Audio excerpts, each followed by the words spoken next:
ಬೆಂಗಳೂರಲ್ಲಿ ನೀರಿಲ್ಲದೆ ಬೆಂಕಿ ನಂದಿಸೋದಕ್ಕೆ ಪರದಾಟ ನಡೀತಾ ಇದೆ. ಕಳೆದ 6 ದಿನಗಳಿಂದ ಹೊತ್ತಿ ಉರಿತಾ ಇದೆ ಒಂದು ಗೋಡೌನ್ಗೆ ಬೆಂಕಿ ತಗುಲಿ ಅಲ್ಲಿ ಜನ ಅದನ್ನ ನಂದಿಸೋದಕ್ಕೆ ಪರದಾಟವನ್ನ ಮಾಡ್ತಾ ಇದ್ದಾರೆ.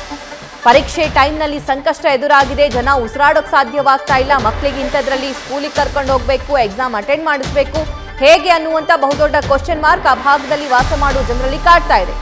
ಬೆಂಗಳೂರಿನ ದೊಡ್ಡ ಗುಬ್ಬಿಯಲ್ಲಿ ನಡೆದಿರುವಂತಹ ಅಗ್ನಿ ಅವಘಡ ಇದು. ಕಳೆದ 6 ದಿನ ಆದ್ರೂ ಕೂಡ ಅಲ್ಲಿ ಬೆಂಕಿ ನಂದಿಲ್ಲ. ಆಸ್ಪತ್ರೆಗೆ ದಾಖಲಾಗ್ತಾ ಇದ್ದಾರೆ ಹಿರಿಯರು. ಮಕ್ಕಳಿಗನ್ನ ಬೇರೆಡೆಗೆ ಶಿಫ್ಟ್ ಮಾಡ್ತಾ ಇದ್ದಾರೆ ಜನ. ಹೊಗೆಯಿಂದ ಸುತ್ತಮುತ್ತಲಿನ ಜನರಲ್ಲಿ ಉಸಿರಾಟದ ಸಮಸ್ಯೆ ಕೂಡ ಆಗಿದೆ.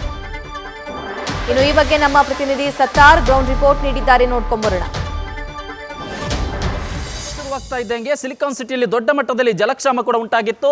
ಇದರ ಎಫೆಕ್ಟ್ ಹಲವು ಇಲಾಖೆ ಕೂಡ ತಟ್ಟಿತ್ತು. ಸದ್ಯ ಇದರ ಎಫೆಕ್ಟ್ ಅಗ್ನಿಶಾಮಕ ಇಲಾಖೆ ತಟ್ಟಿರುವಂಥದ್ದು. ಅದನ್ನು ದೃಶ್ಯ ಸಮೇತ ಒಂದು ಎಕ್ಸ್ಪ್ಲೈನ್ ಮಾಡ್ತಾ ಪ್ರಯತ್ನ ಮಾಡ್ತೀನಿ. ಸದ್ಯ ನಾನೀಗ ಮಹದೇವಪುರ ಕ್ಷೇತ್ರದ ದೊಡ್ಡ ಗುಬ್ಬಿಯಲ್ಲಿದ್ದೀನಿ.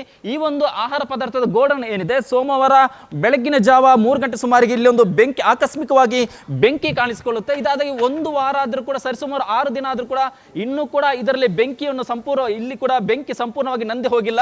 ಅದರ ಜೊತೆಗೆ ದೊಡ್ಡ ಮಟ್ಟದಲ್ಲಿ ಕೆಟ್ಟ ಹೊಗೆ ಸುತ್ತಮುತ್ತಲು ಕೂಡ ಆವರಿಸಿಕೊಂಡಿರುವಂಥದ್ದು. ಪರಿಣಾಮ ಇವತ್ತು ಇಲ್ಲಿ ಜನರು ಜೀವ ಭಯದಲ್ಲಿ ಬದುಕಬೇಕಾದ ಪರಿಸ್ಥಿತಿ ಇದೆ. ಯಾಕಂದ್ರೆ ರಾತ್ರಿ ಆದ್ರೆ ಸಾಕು ಇಲ್ಲಿ ದೊಡ್ಡ ಮಟ್ಟದಲ್ಲಿ ಬೆಂಕಿ ಕೂಡ ಕಾಣಿಸಿಕೊಳ್ಳುತ್ತೆ.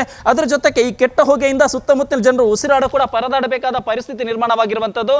ಅವತ್ತು ಯಾವಾಗ ಇಶ್ಯೂ ಆಯ್ತು ಆ ಒಂದು ಸಂದರ್ಭದಲ್ಲಿ 10ಕ್ಕೂ ಹೆಚ್ಚು ಅಗ್ನಿಶಾಮಕ ವಾಹನ ಬಂದಿತ್ತು. ಬಟ್ ಸಂಪೂರ್ಣವಾಗಿ ಬೆಂಕಿ ನಂದಿಸಲು ಸಾಧ್ಯವಾಗಿಲ್ಲ. ಈ ಒಂದು ಸಂದರ್ಭದಲ್ಲಿ ಸುತ್ತಮುತ್ತಲಿನಲ್ಲಿರುವಂತಹ ಅಪಾರ್ಟ್ಮೆಂಟ್ ಅಲ್ಲಿರುವಂತಹ ಸ್ವಿಮ್ಮಿಂಗ್ ಪೂಲ್ ನೀರನ್ನು ಕೂಡ ಈ ಒಂದು ಅಗ್ನಿಯನ್ನು ನಂದಿಸಲು ಯೂಸ್ ಮಾಡಿದ್ರು. ಅದರ ಜೊತೆಗೆ ಪಕ್ಕದಲ್ಲಿದ್ದಂತಹ ಕೆರೆಯ ನೀರನ್ನು ಕೂಡ ಯೂಸ್ ಮಾಡಿದ್ರು.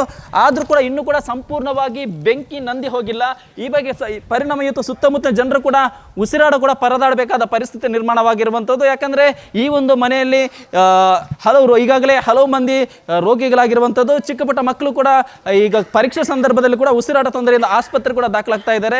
ಈ ಬಗ್ಗೆ ಇಲ್ಲಿಯ ಸ್ಥಳೀಯ ನಿವಾಸಿಗಳನ್ನ ಮಾತನಾಡಿಸ್ಕೊಂಡು ಹೋಗ್ತೀನಿ. ಮೇಡಮ್, ಬೆಂಕಿ ಬಿದ್ದು 1 ವಾರ ಆಗಿದೆ ಮೇಡಮ್. ಈಗ ಸುತ್ತಮುತ್ತಲು ಕೆಟ್ಟ ಹೊಗೆ ಕೂಡ ಆವರಿಸ್ಕೊಂಡಿರುವಂಥದ್ದು. ಏನು ಸಮಸ್ಯೆ ಆಗ್ತಿದೆ ಮೇಡಮ್? ಸಮಸ್ಯೆ ಅದೇ ಹೇಳ್ದಂಗೆ ಈ ಹೊಗೆ ಜಾಸ್ತಿ ಇದೆ ನೋಡಿ. ಉಸಿರಾಡೋಕ್ಕೂ ಆಗಲ್ಲ, ಕೆಮ್ಮು ಬರುತ್ತೆ. ಮನೇಲಿ ಮಕ್ಕಳಿದ್ದಾರೆ, ಪೇಷಂಟ್ ಇದ್ದಾರೆ. ನಮ್ಮ ಮಾವ ಅಂತೂ ಫುಲ್ ಸೀರಿಯಸ್ಸಲ್ಲಿದ್ದಾರೆ. ಅವರಿಗೆ ಆಕ್ಸಿಜನ್ ಇಟ್ಕೊಂಡು ಮಾಡಬೇಕಾಗತ್ತೆ. ಸೊ ಈ ಥರ ದುರಂತ ಆಗಿರೋದ್ರಿಂದ ಎಷ್ಟು ಕಂಪ್ಲೇಂಟ್ ಕೊಟ್ಟರು ಏನೂ ಆಗ್ತಾಯಿಲ್ಲ. ಆದಷ್ಟು ಬೇಗ ಬಂದ್ಬಿಟ್ಟು ಇದನ್ನು ಸಮಸ್ಯೆ ಮಾಡ್ಕೊಂಡು ಕ್ಲಿಯರ್ ಮಾಡ್ಕೊಂಡು ಹೋದರೆ ನಮಗೆ ಸ್ವಲ್ಪ ಉತ್ತಮ. ಈ ಮನೆಯವ್ರಿಗಂತೂ ತುಂಬಾ ಎಫೆಕ್ಟ್ ಆಗ್ತಾಯಿದೆ. ಅವರು ಪಾಪ ನಾರ್ತ್ ಇಂಡಿಯನ್ ಇರೋದ್ರಿಂದ ಅವ್ರು ಏನು ಹೇಳಬೇಕಂತಲೇ ಗೊತ್ತಾಗೋದಿಲ್ಲ. ಸೊ ನಾವು ಸ್ವಲ್ಪ ಹೆಲ್ಪ್ ಮಾಡ್ತಾಯಿದ್ದೀವಿ. ಆದರೆ ಈ ಹೊಗೆಯಿಂದ ಏನು ಮಾಡೋಕ್ಕಾಗ್ತಾಯಿಲ್ಲ ಯಾರಿಗೂ. ಅಗ್ನಿಶಾಮಕ್ಕಾಗಿ ಕಂಪ್ಲೇಂಟ್ ಕೊಡ್ತೀವಿ, ಏನು ಅವ್ರು ಬಂದು ಕ್ರಮ ತಗೊಳ್ಳೋದು ಅಷ್ಟರಲ್ಲೇ ಇರುತ್ತೆ. ಆ ಇನ್ಶೂರೆನ್ಸ್ ಕ್ಲೇಮ್ ಆಗೋ ತನಕ ಅದು ಮಾಡೋದಿಲ್ಲ ಅಂತ ಹೇಳ್ತಾ ಇದ್ದಾರೆ. ಮೈನ್ ಸಮಸ್ಯೆ. ನ್ಯೂಸ್ ಫಸ್ಟ್, ನಿರ್ಭೀತಿಯಿಂದ ನಿಮ್ಮ ಪರವಾಗಿ.